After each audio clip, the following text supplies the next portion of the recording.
nga guys, Wafa PH has finally opened dito po sa may SM City Clark, and again, we're invited to witness this momentous event para po sa mga owners, and syempre kasama natin yung mga ibang media dito po sa Pampanga, and we are having fun. We are actually having fun.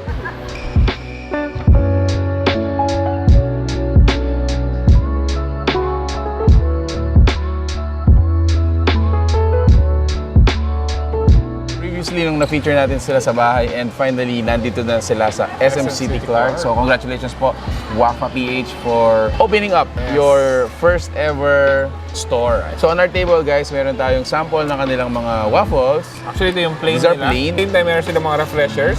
So, meron tayong mocha, salted caramel, and yung kanilang hibiscus berry with strawberry boba. Wow. Brother, alam na alam mo talaga yung gusto ko. Yes. This is my favorite. So, ayan. Tingnan na natin to. They have a wide variety of refreshments. May coffees, may non-coffees. May mga fruits and berries. Yan. And of course, at the end of the day, try nyo po yung kanilang real Belgian waffles. And this is it. From the basic, kung nagustuhan mo talaga, add-ons na lang yung mga ano natin. Other flavors. Correct. Oh, wow. The good thing here is, yung medyo matigas yung labas, may crunch. Yeah. At the same time, malambot siya sa loob. Correct. If your kids are looking for this kind of delicacies, yeah, dito po sa SM City Clark, available na po sila. Sarap!